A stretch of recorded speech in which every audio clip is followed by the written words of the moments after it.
Welcome to the World Awaits. Travel tales to inspire your wanderlust.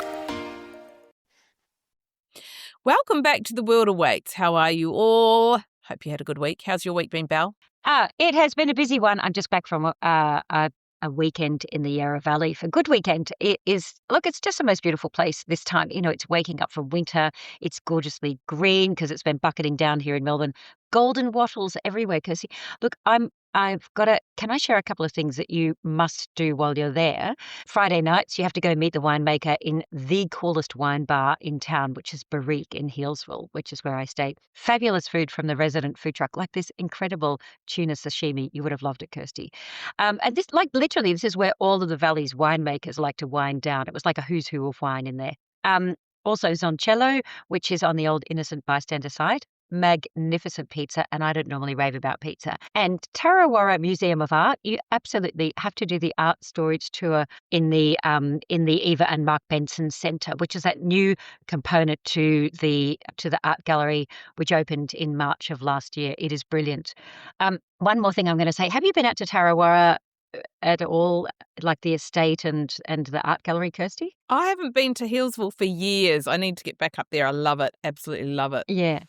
So just outside at Tarawara, and the art as you're driving up to the art gallery in the estate, and it's very winey. You know, it's got gorgeous green grasses and rolling parklands, and it's got this derelict house at the side, and it's actually an art installation. So you go inside, walk into this derelict, rundown-looking brick, sort of, you know, almost brutalist concrete house. You open a door, you go inside, and suddenly you're in a foyer with 3 elevator doors in front of you.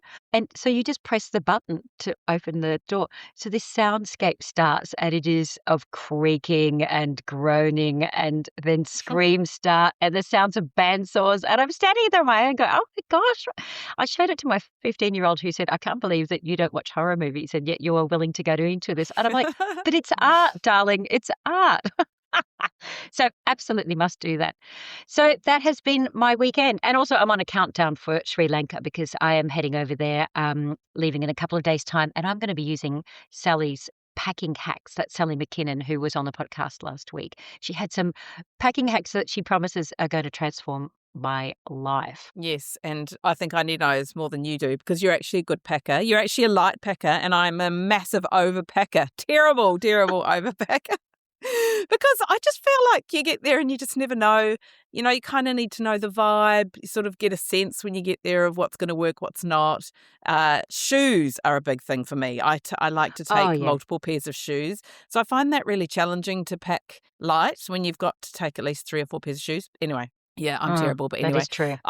I had a very busy week just working and doing lots of editing on my manuscript, and I have a really exciting weekend coming up. So this weekend, which is the 21st of August, I'm going to Phillip Island Festival of Stories, which is a writing festival, and it brings together authors and writers and journalists and storytellers for 2 days over, and it's out every year. So if you're listening back to this at a later date, you can look it up because it's an annual event. And you can still buy tickets too if you are actually listening to this as we go to air at pifestivalofstories.com. And the first 2 sessions I'm going to are on Saturday, and we're going to air with this on Thursday. So plenty of time to get down there. I cannot wait because they are with Marcus Zuzak, who's the author of one of my all-time favourite books, which is The Book Thief. And that sold, Book Thief sold like 8 million. Yeah, and obviously there was a movie made. And also best-selling crime author Chris Hammer, he's also going to be speaking too, so I'm going to both those sessions. So I hope to see anyone down there who can make it down. So, but anyway, moving on. So this episode, we are chatting all things airlines with news about the latest airlines that are flying in and out of Australia because there's been a whole lot of movement in that. And also our interview is also with a leading expert in jet lag. So hang on, stay with us for that one. Yeah, absolutely. Kicking off, there have been a flurry of new flights and routes to and from Australia. So we thought we'd do a little roundup for you. One that we're watching is from late October until March 2027. Turkish Airlines is rerouting its Istanbul-Sydney service through Singapore, replacing the previous Kuala Lumpur stopover. So the change brings new lie-flat business class options onto the Sydney-Singapore section, alongside a routing that for the first time can be booked on its own, which is really interesting. And also in October, Air India will increase its Melbourne Delhi service from daily to 11 flights a week, which is a huge increase. And next year, Sun Phuket Airways, aka SPA, which is a Hanoi-based airline, says it's going to come to Australia. Also, on the 25th of October, Western Sydney International Airport actually opens up, and Jetstar's going to make history as the first commercial passenger flight to take off from that airport, with a departure on the 25th of October with flights to Melbourne, Gold Coast and Brisbane.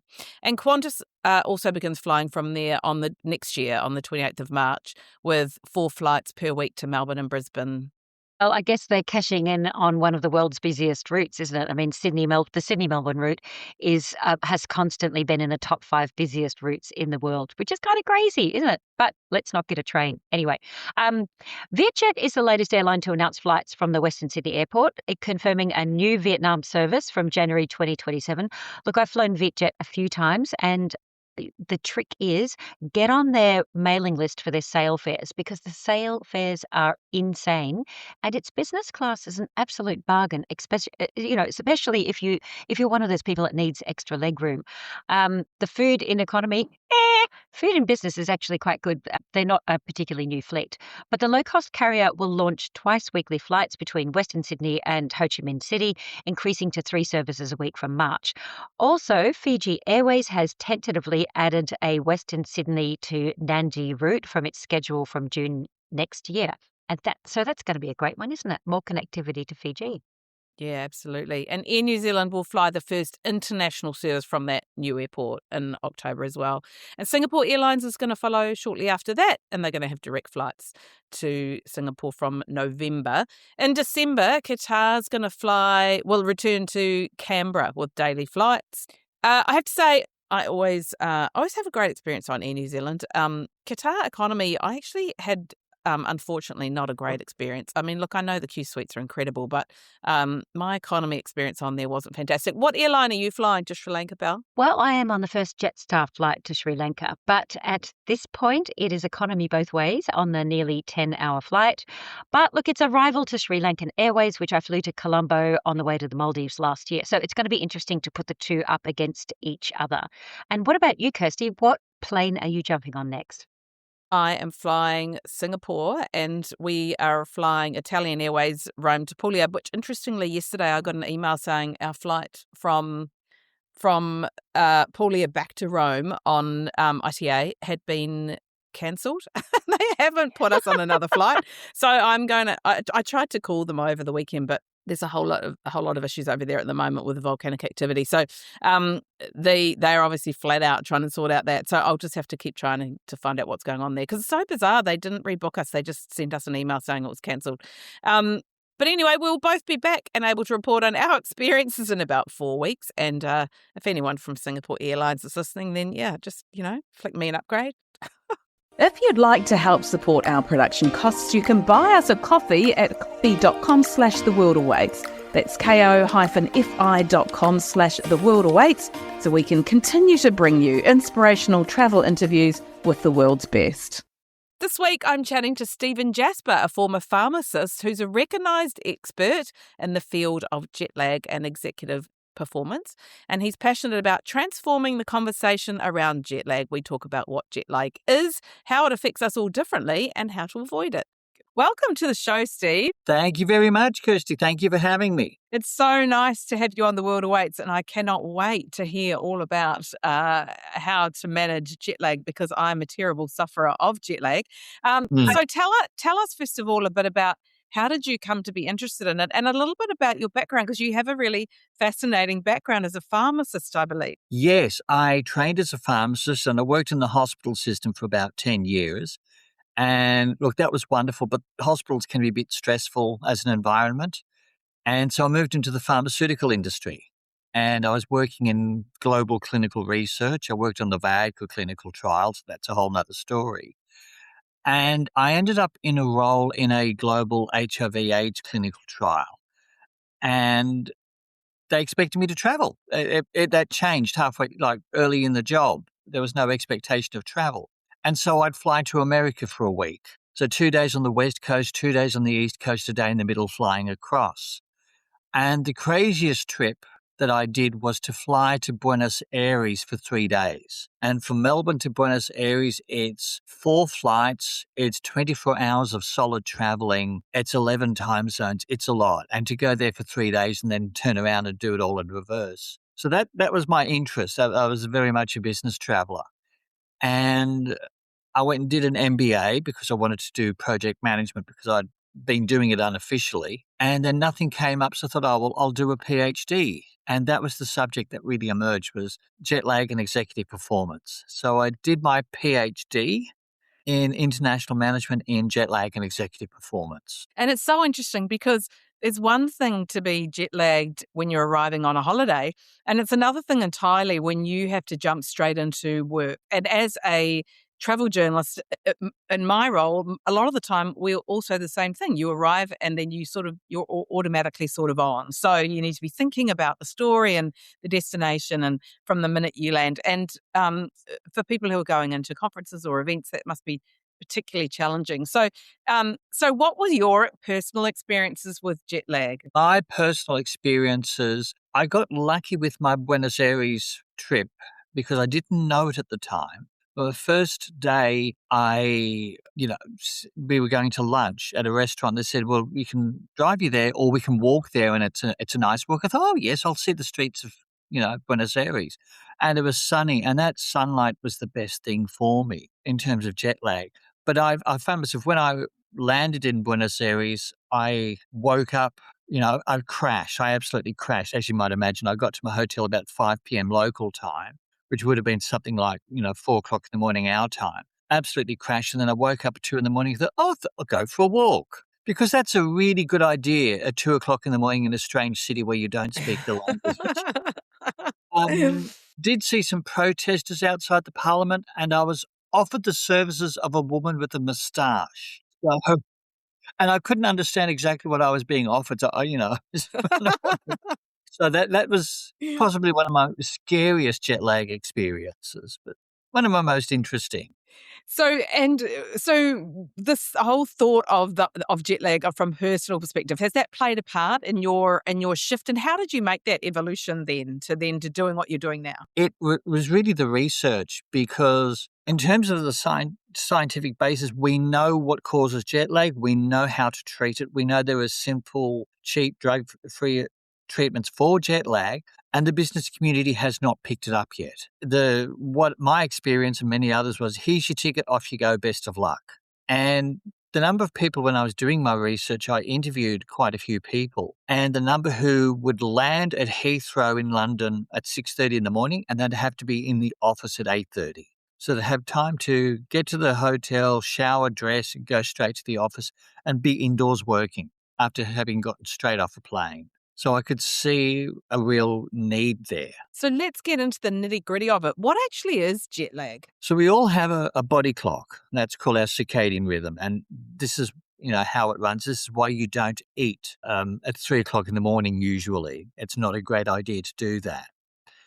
And that body clock changes as we age. So if you have small children, sleeping in does not exist anymore. Right? They're up early, ready to go. Come on, at 6 a.m., let's party. And then, of course, when you have teenagers, it's what the hell's happened? But, you're prodding them to get them out of bed by noon. So age affects, and that's our body clock, and it shifts as we age. Some people have genetic predispositions to be morning people or evening people. I think we all know those people who are up at 5 o'clock in the morning ready to go jogging, and others of us, no, maybe not. So we all have that body clock. When you're jet lagged, when you say you fly to London and you're here in Melbourne, your body clock is still on Melbourne time when you hit London. So you're awake at odd times, you're asleep at odd times, you're eating at odd times because you're not calibrated to the local time. So there's a discrepancy between your clock, your body clock, and the clock of your destination. So what's the best thing that you can do, or what are some things that you can do before you leave, and then we'll get into on the flight and once you land? Okay. Before you leave, as much as possible, get into the new time zone. So if you're flying to London, and if you can do it, it's not always possible, see if you can sleep in a bit and wake up a bit later. because London, I think right now, is 9 hours behind us. When we're on daylight saving, it's 11 hours, so it's 10 plus minus 1. So sleep in a bit and then stay up a bit later. That can help you before you go. Not always possible, but see what you can do as much as you can to get into that and get plenty of rest beforehand, because most people don't sleep well on planes. I mean, I do. I'm one of those. That's one of my superpowers, is sleeping well on planes, but most people don't. So that's the best thing you can do before you get on. Just on that, before we get on to what you can do on the plane, why do you think you sleep well on planes? What do you do? No, well, for me, you get the vibration and the white noise, and for some reason that puts me to sleep. I don't have a special pillow. I'll roll up a jumper and use that as a pillow, but I don't have any special. It just seems to be something I do well, and most people don't. So when you're actually on the plane itself, what are some things that you should be doing to sort of try and avoid the worst of the jet lag at the other end? Right. Two things. First of all, as much as you can have your window open, because you're recalibrating your body clock to the local time. So that's, if it's sunny outside, that's good. That will help you. Sorry, I mean on the plane. Yeah, on the plane, have the window of the plane open. Right, the shade. Yes, the shade up. Shade, Okay. yeah. I'm Window, thinking, sorry, how not can you the window. The shade. Yes, don't open the window. That happened on a Ryanair flight recently. No, Yes. no. When I say window, I mean have the shade up. Yes, sorry. That's one thing. And the other thing, which isn't jet lag, but it's for deep vein thrombosis, is to move a little bit. Get up. Don't just sit in your seat. Get up a little bit. And even if you're in your seat, move your legs. I can't do that, but if you sort of rotate your legs a little bit, that helps the blood circulation. Because I had a colleague who felt a bit of a cramp on a flight to London, and it was deep vein thrombosis, and he was stranded in the UK for several months because he wasn't able to fly.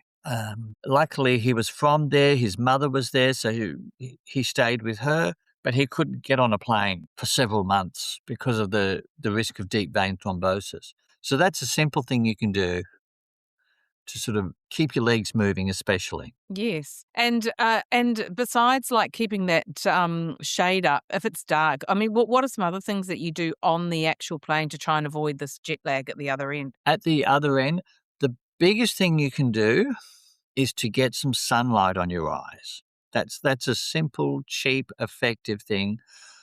And if you fly west, you stayed up late, you're sleeping in kind of thing. It's what they call phase delay. Afternoon sun is particularly effective because that's when the jet lag will hit. If you're flying east, say from here to America or from Europe back to Australia, morning sun is really effective because you're still not waking up yet. And it's like, put the morning sun, that will help recalibrate your body clock.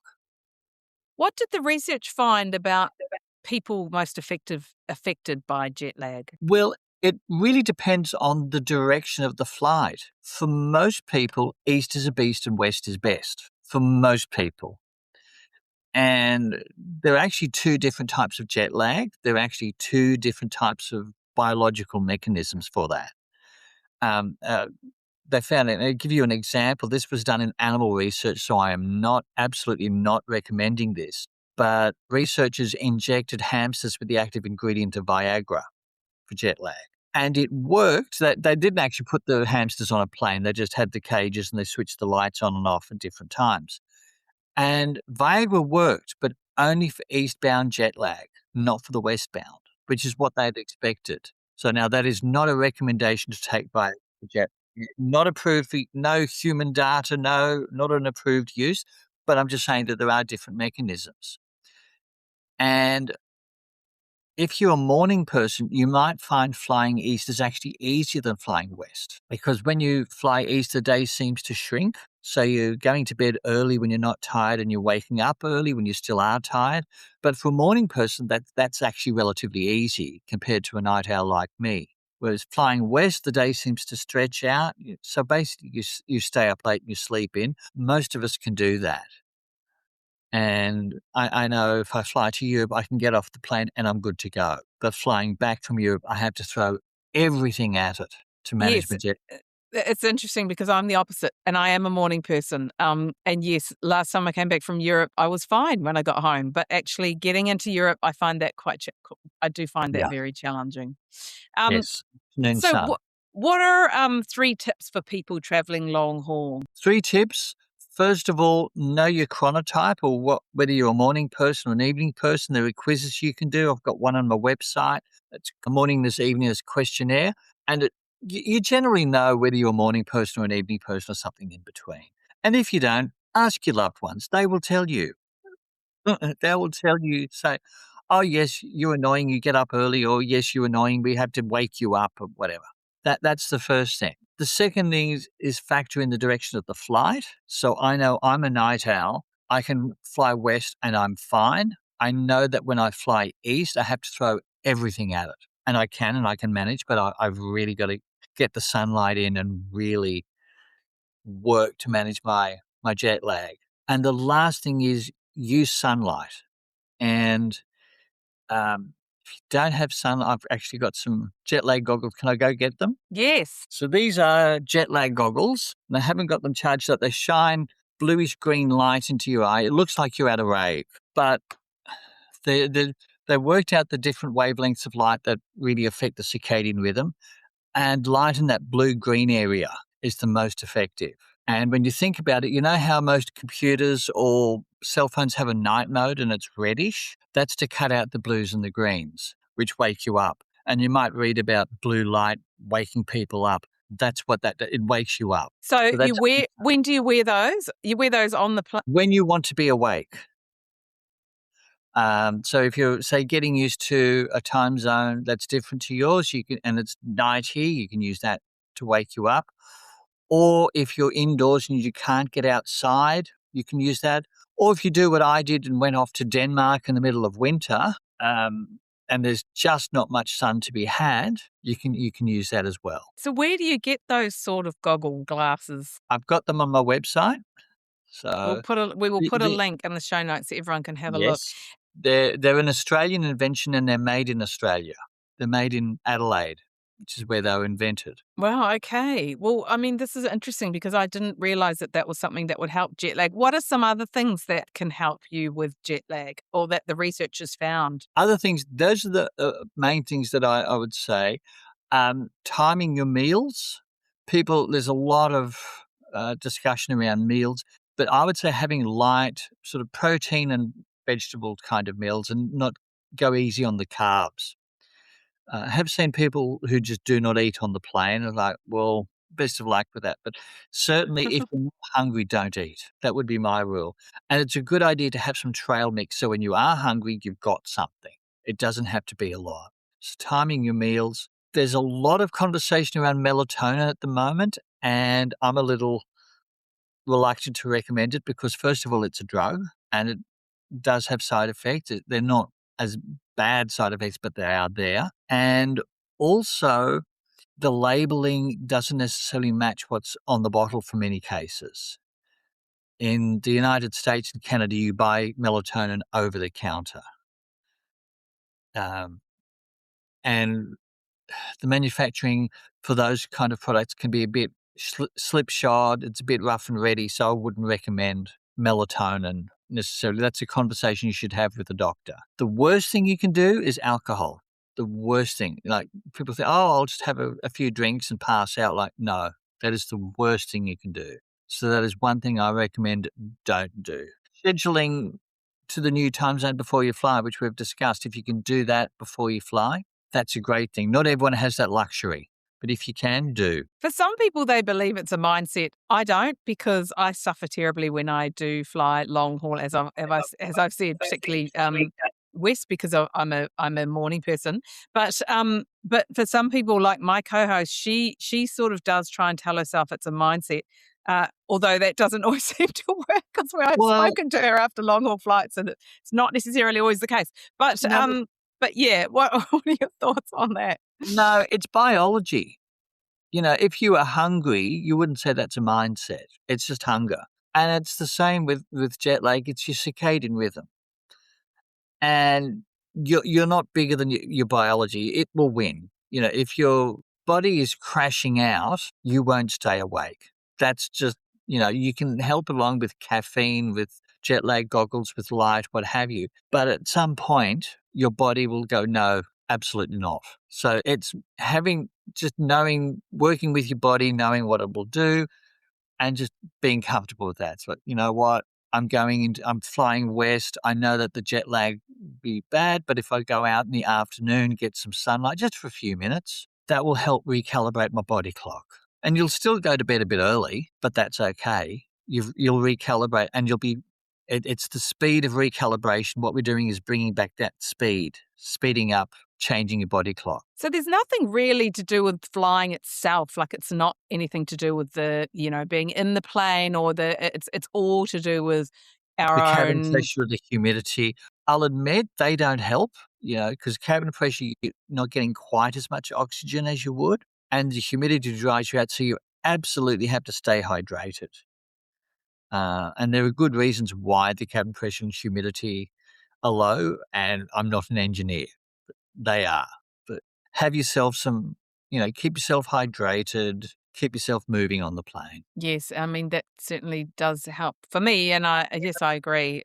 Drinking lots of water and Yes. so what do you hope that people learn from sort of about, or what's the main message that you want to get across to people about jet lag? Main message is, first of all, jet lag can have some serious consequences. We know that circadian disruption causes increased risk of type 2 diabetes, heart attacks, strokes, addiction, alcohol use. We know that, and now I'm seeing cancer emerge as a threat, which is great. So there are serious consequences to it. And even something stupid, like I had a distant relative who flew to Canada and walked out in front of a car at the airport because he wasn't looking the right way. They drive on the right in Canada. And that happens. I'm sure there are so many people who've walked in front of a car because they're driving on the other side of the road, and your brain's not firing at all 8 cylinders. So it has, first of all, serious consequences. Secondly, it's an easy fix. Simple things like sunshine, meal planning, scheduling. These are all simple things that can do things, knowing your own chronotype, factoring in the direction of your flight, simple things you can do to alleviate jet lag. So it's simple and it's important to fix. That's my message. So there is hope for all the jet lag sufferers out there. Absolutely. Absolutely, there is hope. I was a terrible jet lag sufferer. When I flew back from Europe, I was out of action for a fortnight. I was just, I know, for a good 2 weeks, I was not firing on all 8 cylinders. So I had terrible jet lag. Now I know if I leave it untreated, I'll have terrible jet lag. But now I know how to modify and okay, it's pretty mild now.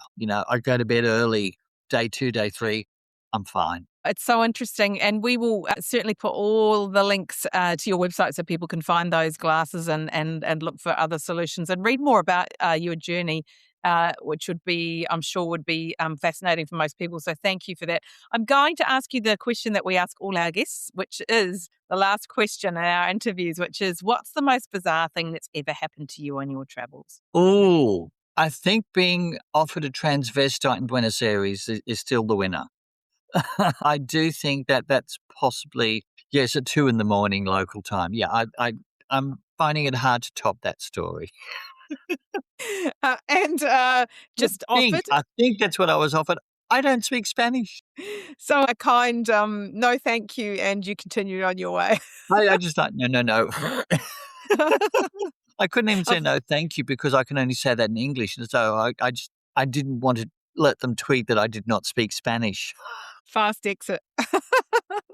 Look, it's been great, and thank you. I really appreciate your time, and it's been great to get your insights into jet lag. Okay, thank you. That was Stephen Jasper, and you can find out more details about him at jetlagguy.com.au.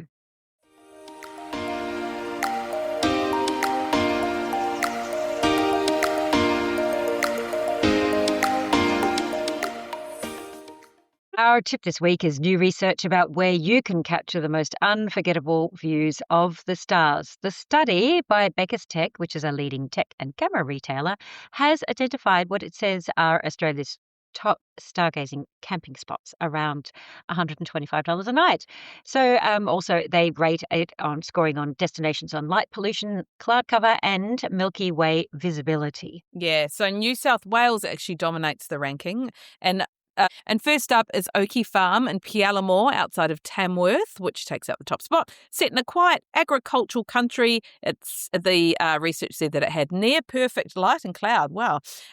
With minimal artificial light, and the night sky here has a lot of clarity. So therefore, obviously, that's why it ranked highly, because you're going to see the most stars. And second was First Falls, which is on the edge of Adelaide, up above in the hills, nudging ahead of Oakey Farm on Milky Way altitude, but slightly lower cloud cover, which reflects the region's moister coastal climate. But on a clear autumn evening, the skies here are as dark and dramatic for capturing the stars. This is a riverside cap spot and also an organic farm. Then in third place was Jallam Undulating Farmland in Mooball, which is in the Tweed Valley in New South Wales. It records one of the highest Milky Way rankings, giving stargazers one of the most elevated and expansive views of the galactic core. Okay, if you're still looking for other camping spots with great stargazing, then also head to Clearfield Estate in the Northern Rivers of New South Wales, which is a 40-hectare property with a big dam with fish and yabbies, and it's 5 minutes from the historic village of Rapville in the Northern Rivers. And fifth is NRMA Maramarang Beachfront Holiday Resort, again in New South Wales on the south coast, and that's surrounded by a national park and has direct access to the beach as well. NRMA features again. Their Queensland property Turtle Sands comes in at a joint sixth place, and that's set in Monrepos, just outside Bundaberg. So you're on the foreshore. There's a stretch of coastline that's absolutely globally famous for its nesting sea turtles, and the glamping spot earns its spot in this survey through a standout light and cloud score of 89.4 if you were checking scores, and strong views of the Milky Way rising toward the east, proving that Queensland's stargazing credentials extend well beyond the outback, which is where you've got low light pollution but also low wind as well. Fun fact, Dark Sky has certified more than 200 places. There are now more than 160,000 square kilometres of protected land and night skies in 22 countries on 6 continents, in case you love stats. And the Sunshine Coast International Dark Sky Reserve is actually Australia's newest destination, which was awarded Dark Sky status. Next week, we are going to Marrakesh. My guest is Angela Malak, who, with her husband Mohammed, runs Riyadh Botanica, a 5-room hotel in the 10th century Medina of Marrakesh. So come and join us. We're all going to Morocco. And we'd love it if you followed us on socials. You'll find us at The World Awaits podcast on Instagram, Facebook and LinkedIn. And feel free to drop us a line at hello@theworldawaits.au, or if you're enjoying this episode, please give us a rating and review. That's a wrap for The World Awaits this week. Click to subscribe anywhere you listen to your favourite pods. Thanks for listening. See you next week.